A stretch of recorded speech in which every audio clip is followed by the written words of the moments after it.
¿Cómo les va? ¿Cómo andan? Otra edición más de este Aciertos y Errores. Y bueno, venimos de una semana, si se quiere, con muchas novedades, ¿no? Y quizás novedades del ámbito legislativo, ¿no? Se ha tratado en el Congreso lo que tiene que ver con este impuesto a la riqueza, que tiene distintas voces y distintas opiniones según con quién uno hable. Nosotros en un ratito nomás vamos a hablar con el diputado Juan Manuel Parodi, estoy hablando del diputado provincial del Frente de Todos, más precisamente de la agrupación Descamisados. Va a venir a hablar de cómo se está laburando en el ámbito de la legislatura bonaerense, ¿no es cierto? Sí hay un paralelismo entre una y otra, pero vamos a preguntarle también acerca de esta situación con el impuesto a las grandes riquezas, digamos, que son pocos, ¿no? Son algo así como 2.000 personas nada más que estarían en condiciones de ser beneficiados, entre comillas, con este impuesto. También nos va a acompañar Guillermo Pacanini, que es el hombre de la SICOP, más precisamente el secretario general, hombre relacionado a todo lo que tiene que ver con la salud, ¿no es cierto? El gremialismo desde la salud.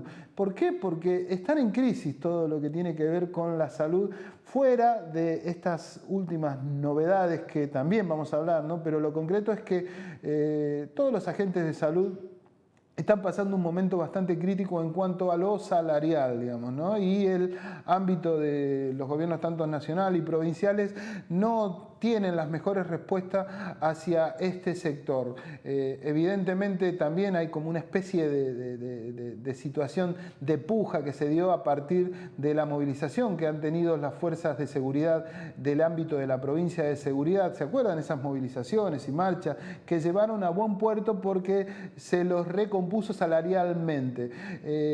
Evidentemente esta situación no la pudieron hacer los agentes de salud y sin embargo han sido perjudicados, ¿no? Entonces me parece que habría que tomar en cuenta esta cuestión y tener ciertas prioridades, ¿no? Porque no basta únicamente con salir a un balcón a aplaudir, que lo hemos hecho más de una vez, en función del laburo que hace la gente de la salud con respecto a esta pandemia que nos ha tocado vivir, sino que también que tener un sueldo acorde. Me parece que no está tan descabellado el pedido y el reclamo. Existe la posibilidad de que haya un paro a corto plazo. De esto vamos a hablar con Guillermo Pacanini en instante nomás. También va a venir la doctora Amelia Franchi, como lo hace de manera habitual, y vamos a hablar de una temática que genera cierto optimismo en todos los ámbitos y tiene que ver con la cantidad de vacunas que se han puesto en conocimiento en estos últimos días, ¿no es cierto? Distintas vacunas, hay como 6 vacunas. De eso vamos a hablar en un ratito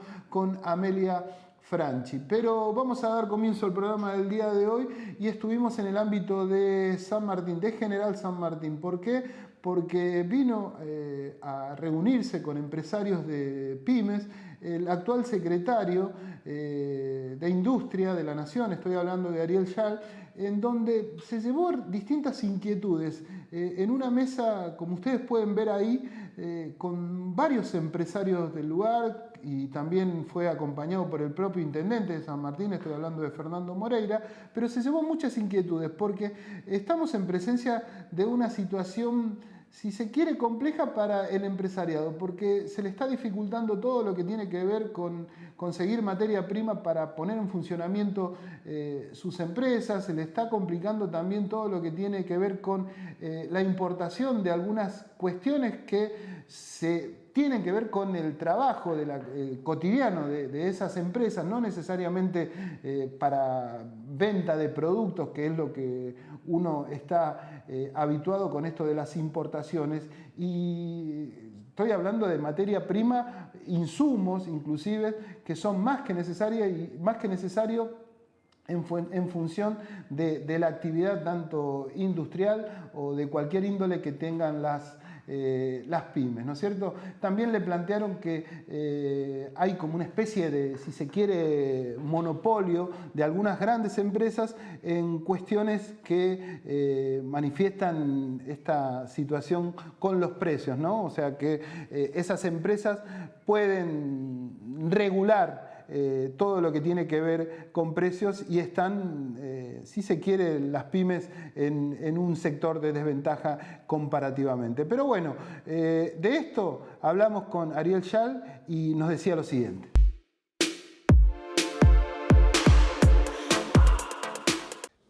Secretario, le manifestaba recién al intendente que no es común que un funcionario a nivel nacional se venga y se encuentre en un lugar, en una fábrica del conurbano y más en particular de San Martín, digamos, ¿no? Bueno, Enrique, es nuestra forma de llevar adelante la política pública. Puede llegar a ser extraño, digamos, pero es nuestra forma. Estar entre los industriales, en el codo a codo, en el cuerpo a cuerpo, seteando muy estrechamente el diagnóstico de problemas, las oportunidades que estamos viendo en conjunto, ¿no?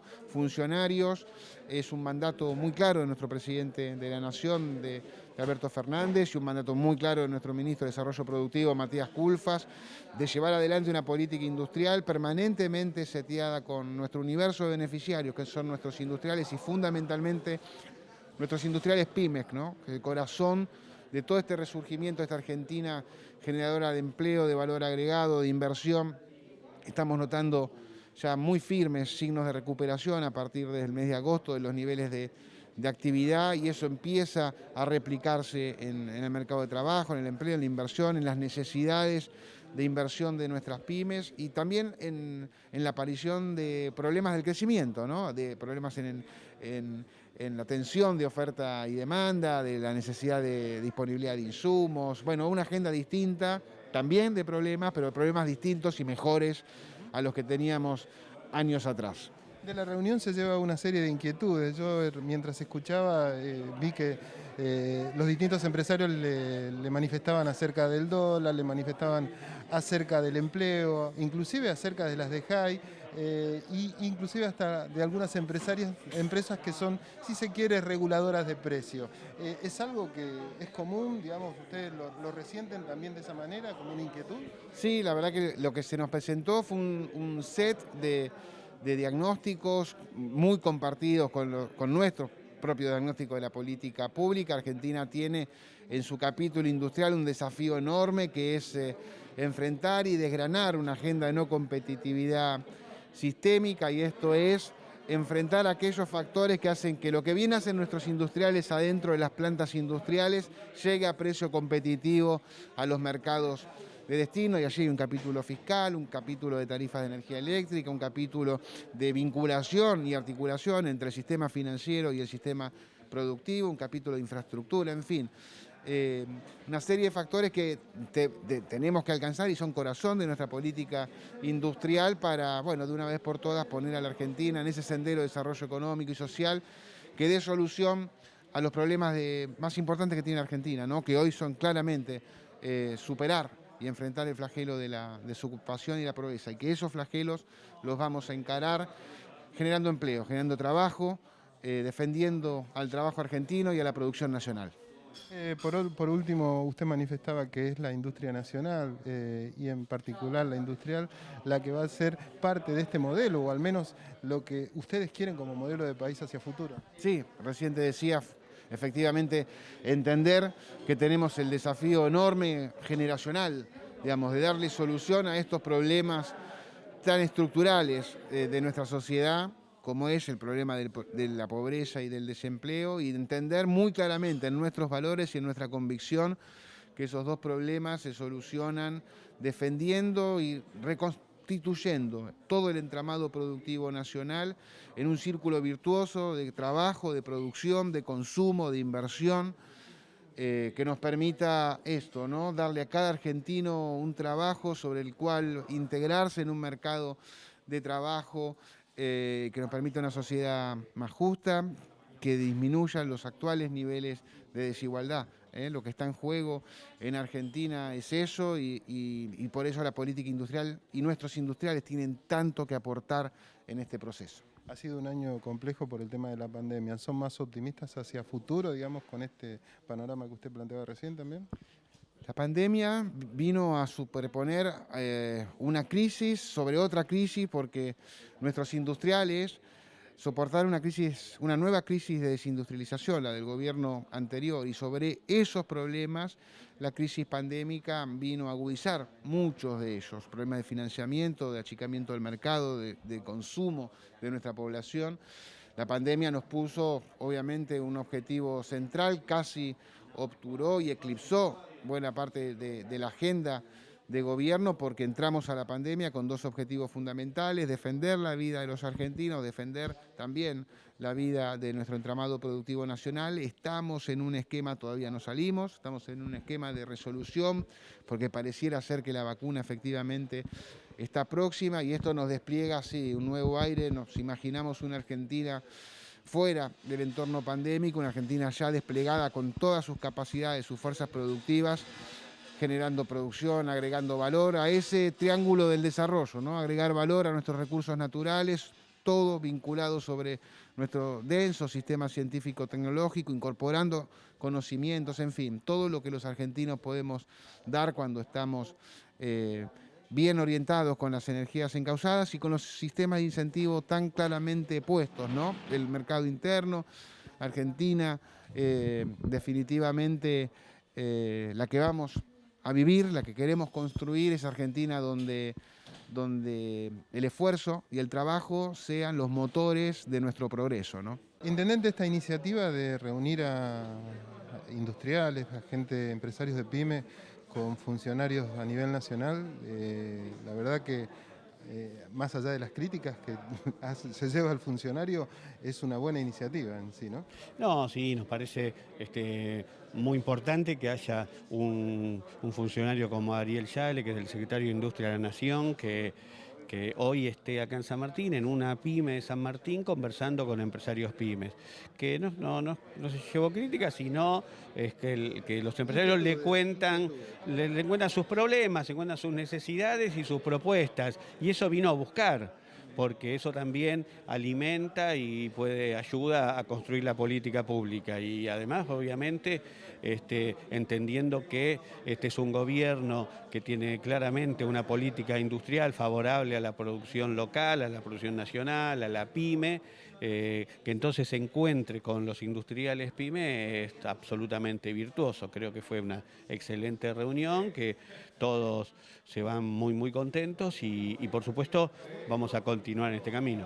Dejó en claro que el modelo de país que al menos el gobierno pretende es un modelo con una fuerte injerencia de la industria nacional. Sí, por supuesto, este gobierno siempre se dijo desde el principio, es un gobierno con una política industrial favorable a la producción local y al trabajo.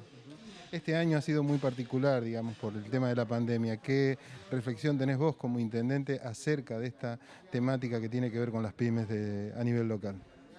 Sí, obviamente la situación pandemia complicó todo el sector productivo en general y por suerte de a poco estamos mejorando. En San Martín se mejoró, todas las empresas hoy productivas están trabajando y están recuperando los niveles de facturación anteriores a la pandemia. Así que creo que de a poco, y si también la situación epidemiológica lo permite, se va a poder restablecer la situación lo más rápido posible.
Si usted tiene un problema jurídico, no lo dude.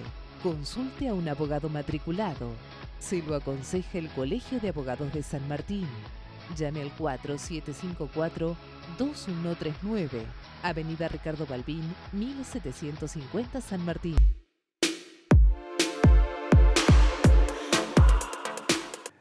Lo dijimos al comienzo del programa, me acompaña Juan Miguel Parodi, el diputado provincial del Frente de Todos, más precisamente de la agrupación Descamisados. Y la idea de la entrevista con el hombre tiene que ver un poco con cómo se está laburando en el ámbito de esa legislatura, una legislatura que, bueno, uno entiende que va a tono con los tiempos, ¿no? Se labura de manera virtual, pero también sí hay un paralelismo entre ese laburo y el laburo que está llevando adelante la Cámara de Diputados de la Nación. Antes que nada, Juan, gracias por tu presencia acá en Aciertos y Errores.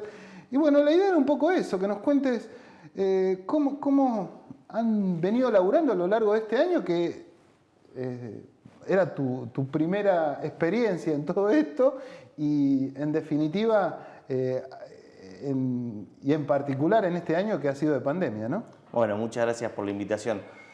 Sí, la verdad que fue un año distinto, completamente anormal como para todos los argentinos y para todo el mundo, pero en el trabajo legislativo un año con mucha agenda, con mucho trabajo, que como bien decías vos, se viene realizando virtualmente, tanto lo que es las sesiones de la Cámara de Diputados de la provincia, como también el funcionamiento de las comisiones, pero con mucha regularidad. Cada 15 días hay comisiones, cada 15 días hay sesiones y se vienen trabajando con leyes muy importantes para la provincia.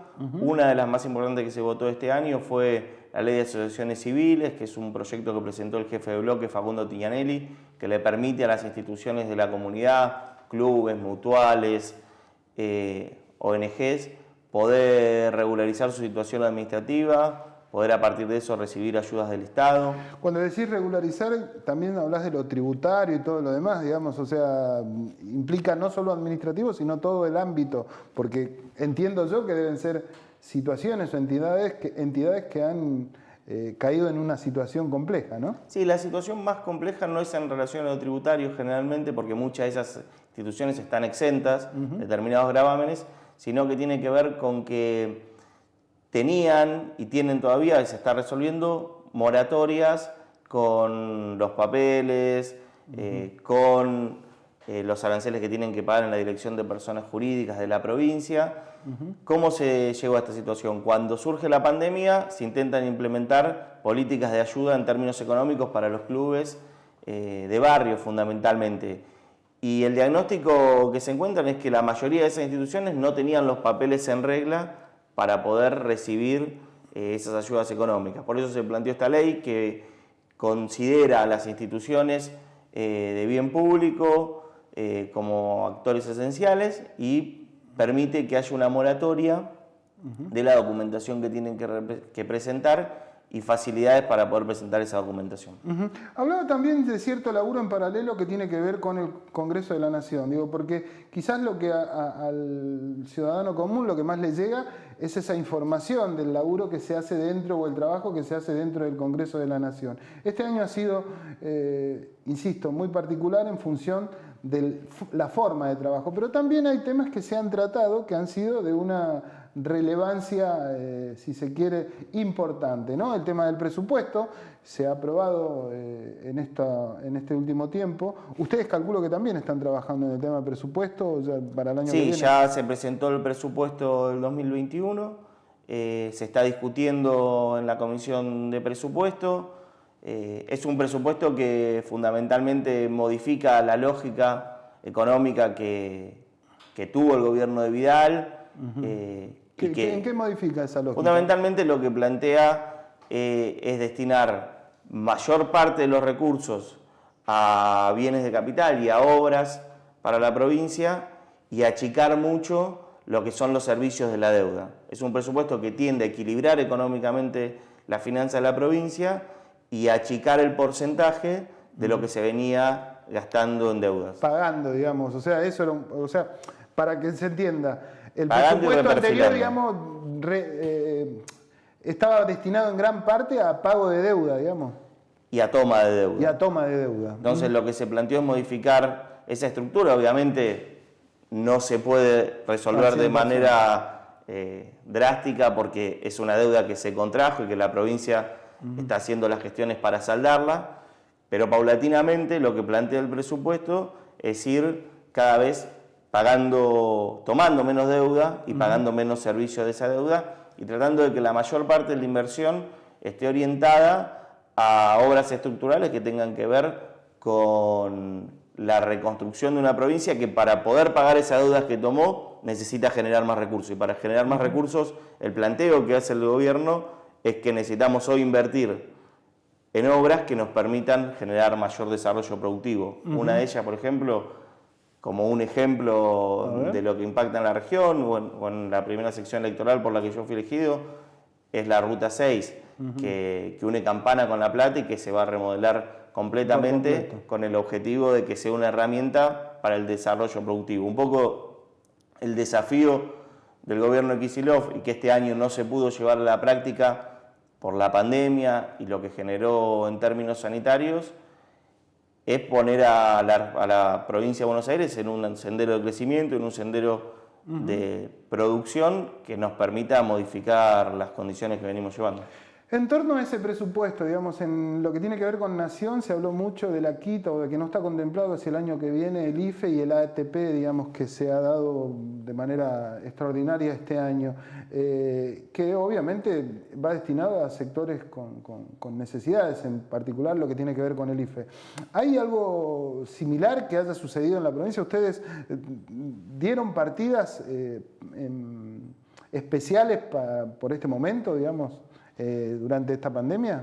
Bueno, la provincia, las partidas especiales que tuvo en relación a la pandemia estuvieron vinculadas con la salud y nos permitió ampliar la estructura sanitaria de la provincia, tanto en términos de capacidad logística como también en insumos médicos. Bueno, el presupuesto contempla, entre otras cosas, por ejemplo, la ampliación del Hospital Ramón Carrillo en 3 de febrero. Y después, a nivel nacional, lo que hizo el gobierno fue plantear políticas orientadas a poder apuntar a los sectores que más lo necesitaban en ese momento crítico, como fueron el IFE, como fue la ATP, asistencias directas. Hoy consideramos que estamos entrando en otra etapa de la Argentina, saliendo de un proceso de aislamiento social y que la inversión y la apuesta tiene que estar en poder reactivar el proceso industrial, en poder reactivar el consumo, en poder reactivar el trabajo y no tanto en asistencias directas como se tuvo que hacer en el marco de la pandemia. En ese marco justo me hiciste acordar de algo. En un ratito va a estar Pacanini, que es un hombre relacionado a la salud y que en definitiva están llevando adelante una serie de reclamos y movilizaciones por la situación que están sufriendo, al menos, o están teniendo a partir de los bajos sueldos que ellos están teniendo, digamos. ¿Esto ustedes lo han visto, lo han contemplado? ¿Hay posibilidades de que haya una reformulación hacia futuro, digamos, de esto? Al menos en lo que le corresponde a la provincia, digo, ¿no? Sí, en la provincia están pulverizados los salarios públicos en términos generales. Lo vimos con la policía, lo vimos con los médicos, con los enfermeros, lo vemos con los docentes.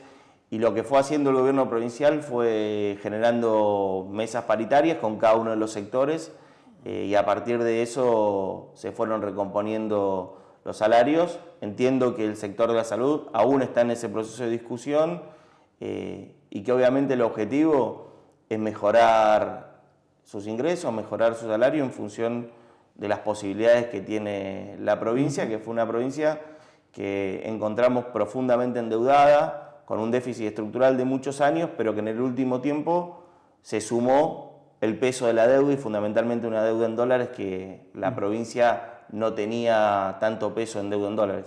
Con respecto a esto último que manifestás, ¿hay alguna intención por parte de la legislatura bonaerense a hacer algo similar como lo que se está tratando en el Congreso, que tiene que ver con esto de este impuesto a las grandes riquezas? Digamos, si hay algún tipo de paralelismo con algo similar en el ámbito de la provincia de esto o no, digamos. Digo, para más recursos, si se quiere. Sí, ¿no? bueno, la provincia no puede grabar en ese sentido lo que graba el gobierno nacional en términos patrimoniales, pero sí se ha planteado ya en la discusión de la ley fiscal a fines del año pasado, y es un proceso a profundizar, modificar un poco la estructura tributaria de la provincia, sobre todo relacionado a lo que es el impuesto inmobiliario urbano y el impuesto inmobiliario rural. Entonces lo que planteó en su momento la provincia, que es una línea de cómo tienen que cobrar los impuestos de la provincia, es modificar la estructura y tratar de que paguen más aquellos propietarios que tienen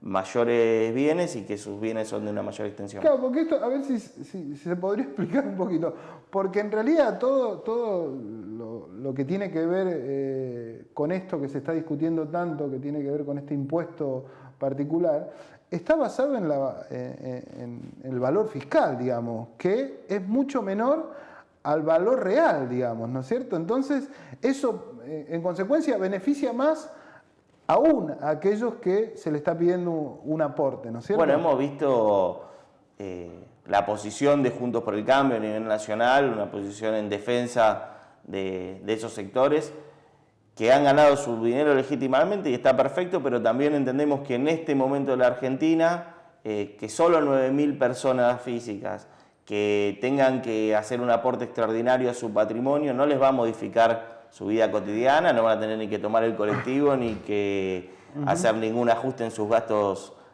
diarios. Ayer vi algo gráfico en esto de las redes sociales. Una persona manifestaba, dice, tengo 4.800 pesos en mi caja de ahorro, dice, si tendría que pagar el impuesto este solidario, como quieras llamarle, tendría que pagar 86 pesos, dice, de esos 4.000 y pico.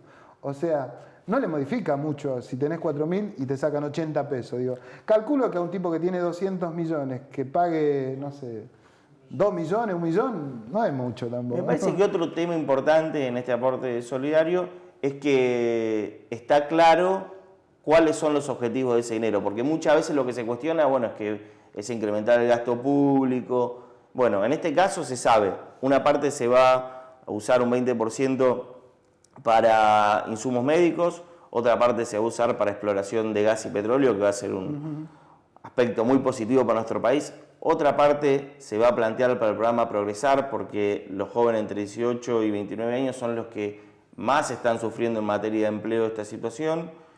Y otra parte se va a usar para las pymes, para créditos y subsidios para el sector pyme. Y por último, lo que queda se va a usar para la urbanización de barrios populares. No, eso está claro, digamos, en función, o sea, cómo está detallado está bien. Quizás la inquietud que tiene la gente o la desconfianza tiene que ver con que realmente esos fondos finalmente sean destinados para lo que supuestamente se lo están requiriendo. Digamos, esa desconfianza, digo, tiene que ver con el proceso histórico y político que han generado las distintas dirigencias, ¿no? O sea, pero bueno, es otro cantar. Ya para ir terminando, Juan, ¿es homogéneo el acompañamiento al gobierno de Kicillof en lo que tiene que ver con el ámbito de la provincia de Buenos Aires? Digo, el acompañamiento cuando digo de todo el bloque de diputados, si se quiere, ¿no? Porque hay un variopinto, ¿no es cierto? Bueno, yo creo que sí, nosotros tenemos un bloque de 45 diputados y diputadas de distintos sectores políticos, de distintas organizaciones, de distintas extracciones, pero que entendemos y asumimos que producto de la situación a la que el gobierno de María Eugenia Vidal llevó nuestra provincia y en reflejo también a lo que pasó a nivel nacional, nosotros necesitamos tener una coalición unida que debate internamente sobre muchos temas, no tenemos las mismas posiciones, pero hasta ahora, y estoy convencido de que lo vamos a seguir haciendo así, logramos construir internamente los espacios de discusión y eso nos permite tener un bloque unido, con mucha iniciativa política y con mucho debate, con el objetivo de que la legislatura realmente funcione y vaya resolviendo los problemas de los bonaerenses. En el año 2019 la legislatura se reunió solo 3 veces. En lo que va del año nosotros cada 15 días tenemos sesión, vamos tratando temas que afectan a distintos sectores de la provincia. Me parece que ese es el rol que tiene que cumplir un poder legislativo, trabajar, legislar y no dedicarse solo a la rosca política. No, tal cual, yo lo que creo, en eso coincidimos, lo que digo es que en ocasiones, y uno lo ve habitualmente, uno acciona con los distintos actores políticos y hay distintas miradas, o sea, y me parece válido, quizás lo que uno está planteando es que eso no perjudique el buen funcionamiento, o el funcionamiento, en definitiva, tanto del gobierno nacional como del gobierno provincial. Digamos. Muchas veces cuando el espacio político del que yo milito, que es el peronismo, no logró procesar sus discusiones internas y no se abrió al debate, lo que generó fue un proceso de sectarismo y eso nos llevó a perder las elecciones en el 2015, probablemente porque no logramos integrar a sectores que pensaban distinto a nosotros. Hoy la situación de la Argentina es tan grave, producto del macrismo, pero también producto de la pandemia, que tenemos que tener más responsabilidad y generar los espacios para discutir y no descalificar al otro. Cuando un compañero de nuestro frente político tiene otra posición, tenemos que plantear otros argumentos, pero salir de la lógica de la descalificación y la lógica de que el otro es el enemigo porque piensa distinto. Ya por último, vos sos un hombre de 3 de febrero, oriundo de ese lugar, y es un lugar, si se quiere, emblemático de 3 de febrero porque no gobierna el frente de todos, sino gobierna la oposición. ¿Qué mirada tenés al respecto, no solo de 3 de febrero, sino también del conjunto del peronismo de 3 de febrero? Bueno, me parece que es un peronismo que está muy activo, con muchas expresiones internas.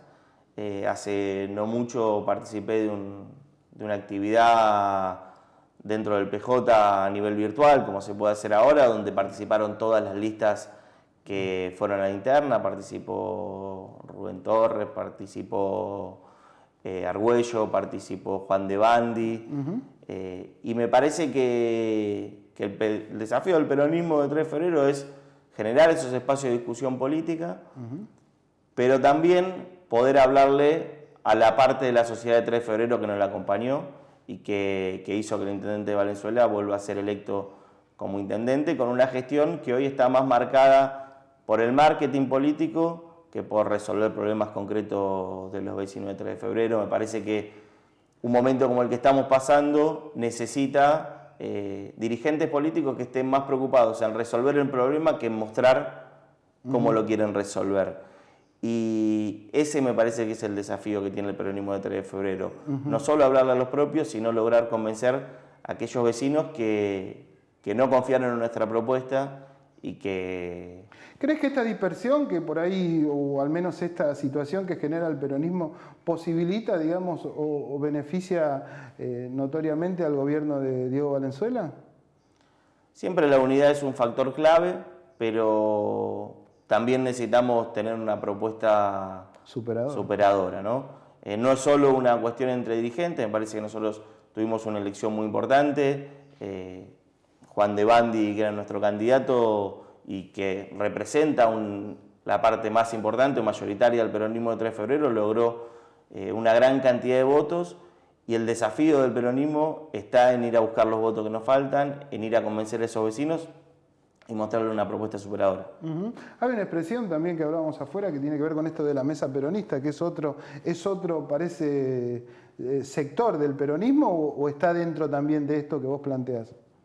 No, es otro sector que viene trabajando, viene convocándose, y que me parece que es importante que el peronismo tenga todas las expresiones que lo integran, pero siempre y cuando generemos los espacios de discusión política y pensemos menos en los dirigentes y más en los vecinos, vamos a tener mejores resultados y vamos a poder llevar adelante políticas que estén más acorde con la necesidad de nuestros vecinos. La última, vos sos un hombre y un dirigente joven, digamos, ¿ves que hay mayor participación de sectores jóvenes, o ves que están más alejados de la política?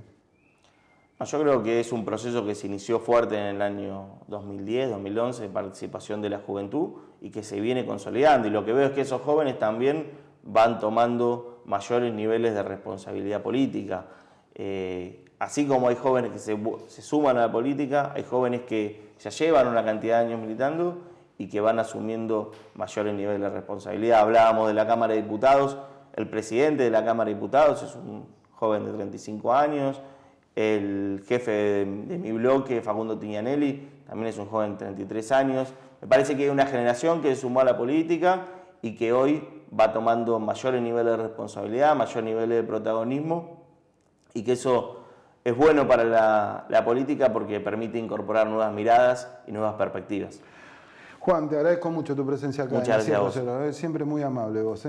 Era Juan Manuel Parodi, el diputado provincial del Frente de Todo, hombre descamisado, muy clarito en un montón de conceptos, digamos, y queríamos charlar para ver cómo estaba funcionando el ámbito de la provincia de Buenos Aires. En un ratito vamos a hablar con un dirigente sindical, en este caso relacionado con la salud.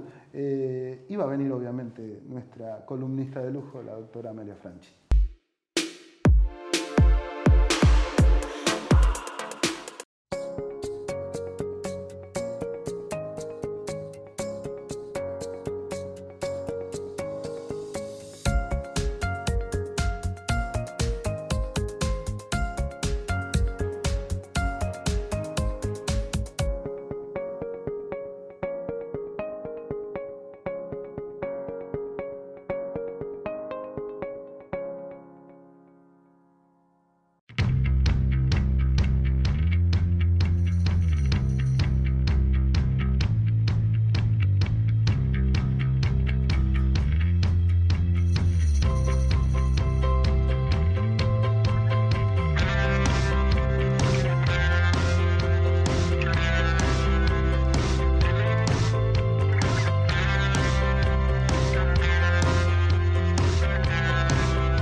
Te presentamos Doctoros de PYM, un servicio de nuestra obra social, por el cual podés comunicarte con un médico a través de videollamadas las 24 horas del día, los 7 días a la semana. Baja la aplicación y sumate a la telemedicina a través de tu consulta médica online, sin salir de tu casa. OSDEPYM, te estamos cuidando.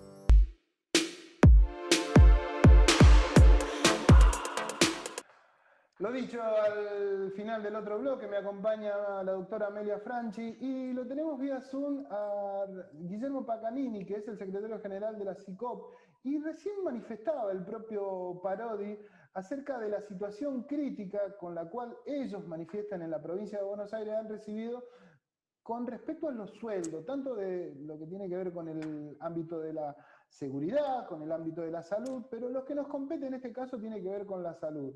Ha habido el día 17 muchas movilizaciones por parte de agentes de salud y en virtud de la situación crítica que están pasando, que tiene que ver obviamente en gran parte con la temática de los salarios.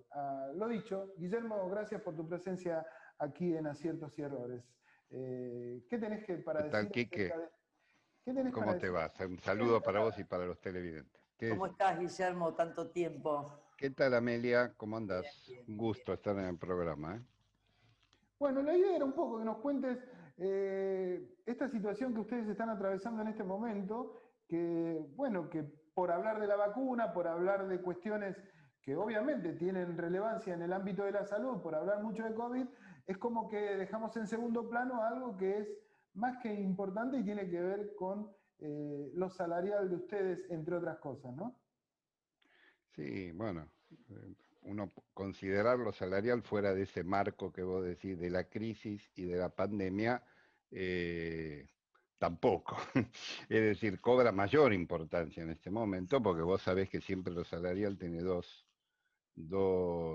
puntos de referencia. Uno, que somos trabajadores y trabajadoras como cualquier otro y necesitamos mantener un nivel de vida con cierta dignidad, ¿no? Y la verdad que los salarios paupérrimos que tenemos, literalmente por debajo de la línea de pobreza, no ayudan a eso, pero por el otro lado hay un punto de referencia sanitario, porque realmente ya hace varios años que este problema pasa a ser objetivo y tiene mucho peso. El salario es un elemento que es centrífugo, digámosle, con relación a la necesidad de incorporar personal para las plantas de salud. Nosotros luchamos para que nos liberen vacantes, cosa que ha sido muy difícil a través de los sucesivos gobiernos y estar en el sector público ha dejado de ser atractivo. Por supuesto, por las altas condiciones, las condiciones de alto desgaste laboral, por un lado, pero por el otro lado, y ahora más con la exposición al riesgo por la pandemia, pero antes, pero también por el salario, realmente dramático. Fíjate que estamos con 46.800 pesos de salario inicial, y nosotros tomamos como punto de referencia el cálculo que hacen las y los trabajadores del INDEC. No el informe oficial, que obviamente siempre está adecuado a las necesidades políticas del gobierno de turno, sino a lo que calculan la Junta Interna de ATE de INDEC, que son trabajadores especializados y obviamente hacen los cálculos y da 76.000 600 pesos es el último informe y nosotros estamos en 46.800, que ese debe de ser el salario mínimo. Es la realidad. Si querés, la canasta de pobreza está en 50.000 y algo. Entonces, la verdad, estamos realmente mal, ¿no? Lo que yo quería comentar es que el sueldo, el salario también va de la mano de lo que está pasando en este momento con los compañeros, con nuestros agentes de salud, donde no solo no tener este dinero que es muy necesario, que siempre ha sido bajo, esto es real, sino que también tiene que ver con la angustia, con los compañeros enfermos que se enferman, el porcentaje alto, y los fallecidos, ¿no es cierto?, en el contexto de salud. Y esto también está afectando. ¿Esto cómo se está viendo, cómo se está ayudando? Porque también cuando se enferma alguien dentro de los agentes, tienen que poner gente en reemplazo. Como no hay muchos, se está trabajando a destajo también. Entonces, no solo sueldos, sino también esta situación de trabajar en la trinchera y con poca gente, ¿no? ¿Cómo lo ves? ¿Cómo se puede resolver? ¿Qué se está peleando por esto también? Sí, por supuesto. Ahí hay, digamos, esto vino a agravar problema estructural en cantidad y calidad de personal. Eso es obvio. Hace añares también que no se discuten los planteles necesarios. Es decir, no se hace un cálculo científico de lo que hace falta, pero yo creo que no se hace exprofeso, porque se podría hacer perfectamente, rápidamente. Son cálculos matemáticos casi, pero no se hace porque va a arrojar la realidad del déficit que hay que invertir y no quieren invertir. Eso es obvio. Entonces, ahora, la pandemia desnudó las dos cosas, porque además del déficit se agravó por la situación de exposición al riesgo. Nosotros, mira, lamentablemente hace 3 semanas mínimo que no se reúne el Comité de Crisis Provincial, que fue una lucha nuestra conseguirlo con participación gremial, y tenemos los números desactualizados, los que vamos actualizando nosotros. Nosotros calculamos que hay unos 30.000 trabajadores del equipo de salud que están contagiados de manera acumulada, siempre hay un 15-20% que están activos, y tenés deben estar en 200 los fallecidos en la provincia, que por supuesto el grueso son grupos de riesgo, que nunca tuvimos la licencia, nunca nos dieron la licencia de grupo de riesgo, quedó librado a arreglos lugar por lugar, lo cual es una barbaridad y además es injusto. Y entonces eso, por supuesto, tiene un efecto, primero emocional, pues son golpes en la línea de flotación, viejas y viejos compañeros de trabajo de años, que golpean mucho al conjunto que está poniendo el cuerpo, está en la primera línea. Por eso, por ejemplo, se han generalizado los actos, casi los actos de homenaje a los fallecidos, bueno, de alto valor simbólico, pero también que ojo, no en todos lados tiene un efecto, digámosle, velatorio, vamos a decir así, o de duelo, sino también de juntar energías para luchar y reclamar, ¿no? Da muchísima bronca. Ahora se va a hacer, el 21 va a haber también de enfermería, pues el día de la enfermería, que va a haber una gran movilización, una acampe en la Plaza de Mayo, y también ese día se va a homenajear en todo el país, se va a homenajear a los fallecidos de enfermería. Son de ese número, el 40% del equipo de salud son enfermeras y enfermeros, y el 25% médicos. Digo, más o menos esa es la proporción, el resto vienen después del equipo de salud. Este es el 21 de noviembre. Para ser claro, ¿cuál es la solicitud o el pedido que ustedes están llevando adelante o están haciendo mediante este reclamo?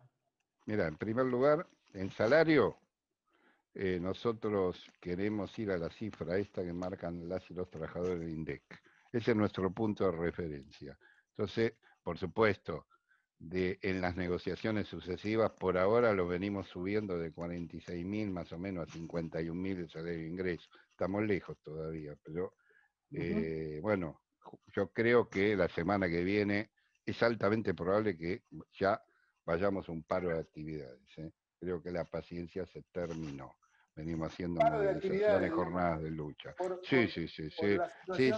Este gobierno ha gozado de una ventaja, que por la pandemia no hemos negociado sin paro hasta ahora, sino con jornada de lucha, con acciones locales y con ahora caravanas que han sido realmente muy masivas y hay muchísima bronca.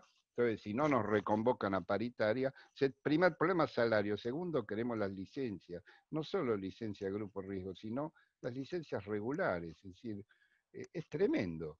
Es el derecho básico y ha habido una tremenda exposición a riesgo y va a culminar el año calendario y no están garantizadas las licencias para quienes han estado en la primera línea, en la trinchera, etcétera, etcétera. Entonces, como decía Amelia, es un problema, porque el que se enferma, además de lo que significa en sí mismo el riesgo y el contagio, son combatientes que salen de la línea. Por eso costó mucho organizar en algunos lados, pues no se hizo de manera universal y por resolución del gobierno cohortes de trabajadoras y trabajadores, pero estamos en un problema porque además ya se están eliminando, como bajó un poco la curva de contagios, a pesar de que sigue siendo altísima la circulación. Sí, eso podemos discutirlo en otro momento, yo creo que se ha liberado prematuramente. Ya no hay más licencias. No hay más licencias. No, por eso no hay más licencias. Y después estamos reclamando, por supuesto que se garantice que cobren, nosotros con mucho esfuerzo, con un acuerdo paritario previo, 1.137 residentas y residentes y pasaron a la planta interina, pero no habían cobrado. Ahora hay un compromiso de cobro, esperemos que se cumpla, ese es otro reclamo, y después estamos reclamando porque hay innumerable cantidad de expedientes que están demorados, de gente que no cobra sus funciones, pero sí está asumiendo las responsabilidades, de gente que concursó y nunca le llegó la designación en la planta, de gente que es interino, que están interinos con derecho adquirido hace años y necesitamos una ley de excepción para que pasen, gente que se ha capacitado en servicio,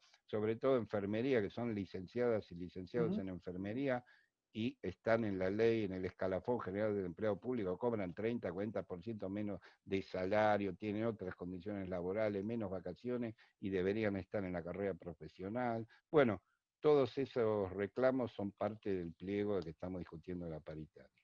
Bueno, ojalá esto llegue a buen puerto, porque en realidad todavía la pandemia sigue, nada indica que vaya a terminar, más allá de que haya buenas noticias con este tema de las vacunas, digamos, pero se necesita. Nosotros es algo que venimos haciendo hincapié siempre y tiene que ver con el recurso humano, que quizás es la pata floja de todo este asunto en medio de todo este lío. Guillermo, nada, te agradecemos tu presencia acá en Aciertos y Errores y nos estamos comunicando, ya sabes, para lo que necesites.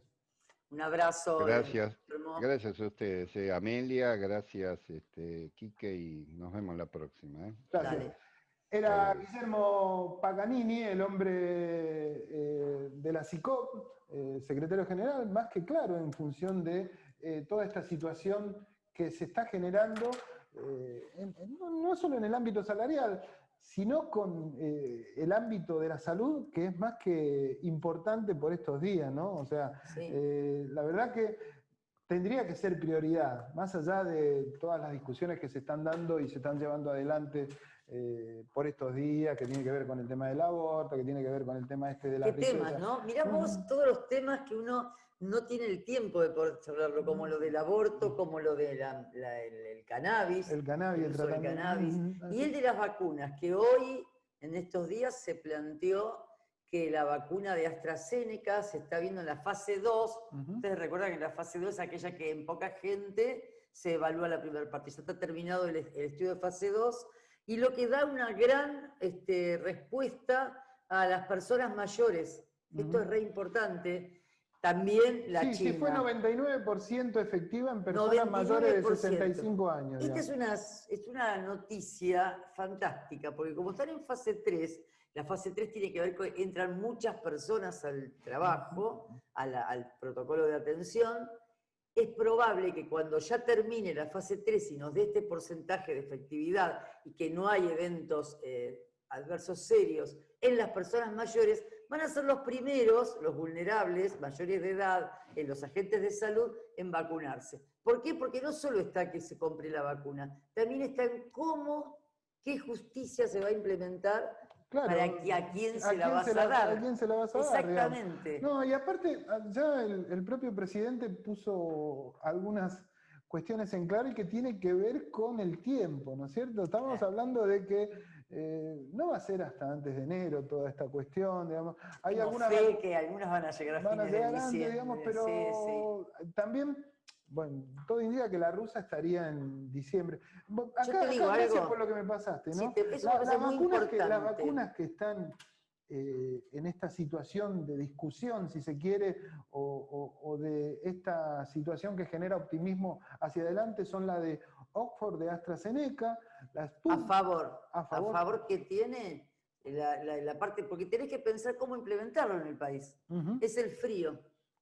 Puede estar en heladera de 2 a 8, de menos 2 a 8 grados, mientras que algunas de las que vas a leer tienen una temperatura en freezer de menos 60, menos 70. O sea que va a dificultar el transporte, digamos. Exactamente. No solo el transporte para traerlas, sino transporte también para verlas. No podés poner el freezer en todos los centros de atención primaria. Entonces, esto tiene que estar muy bien calculado. No va a haber de estas vacunas con freezer en lugares donde se va a vacunar población en forma masiva, en los centros de atención primaria. Sí, en los de alta complejidad. Bueno, ¿no? Oxford, Sputnik 5, Sputnik 5 Pfizer también y BioNTech, Sinovac, Biotech también, esta es China, la de Moderna, la de Johnson & Johnson también. Hay una novedad con la de Johnson & Johnson. A ver, contame. Que también se ha aprobado, prácticamente tiene la fase 3 muy avanzada, es la única que España aprobó para hacer el trabajo de investigación que aprobó para que se haga el protocolo con una cantidad enorme de personas, y lo que tiene también es está teniendo un resultado muy importante a nivel de resultados con personas mayores y un 99-98% de efectividad. ¿Qué se busca en la tercera fase? Eficacia y seguridad. Y esto es lo que estamos esperando. Igualmente, no podemos éticamente pensar que entre una vacuna en nuestro país o en cualquier país si no pasa por ANMAT. Claro, que ANMAT es el lugar donde tiene que estar autorizada. Esa es la tontera que se discute, yo no me vacuno, o sea, ahí, bueno, la estupidez va a estar siempre, digamos. Sí. No podemos hacer nada contra eso. Lo concreto es que aquella vacuna que esté en condiciones de ser dada va a tener la aprobación de las entidades pertinentes. En este caso es ANMAT en nuestro país, la FDA en Estados Unidos. O sea, no puede entrar algo que lo probemos, que esté autorizado, que no esté autorizado por ANMAT. Hay otras vacunas, digamos, que nadie se pregunta dónde vienen las demás vacunas. Creo que esto es normal, ¿no es cierto? O sea, si uno se va a vacunar, se vacuna y punto.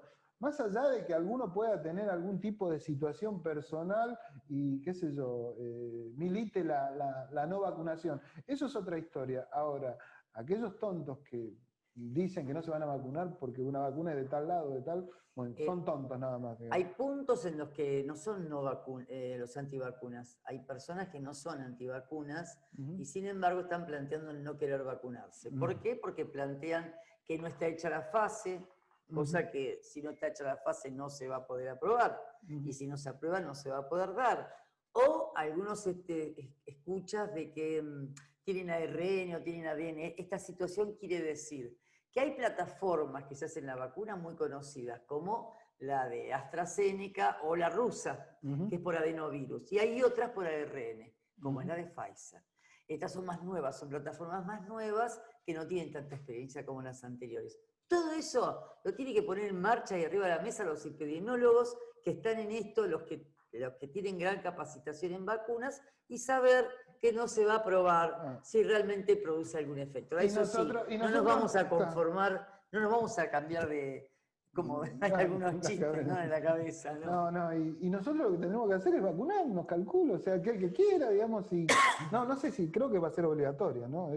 No va a ser obligatorio. Entonces, se va a vacunar. Ya lo dijo el presidente que no va a ser obligatoria. No te pueden obligar, sí tenés que comprender que en una pandemia tenemos que estar todos unidos y solidarios. Mientras tanto hay que seguir con el barbijo, distancia social. Sí. Bueno, esa es la mejor vacuna que nos tenemos al momento, ¿no? Distancia social, barbijo y, bueno, la continua limpieza de manos a través de alcohol y demás.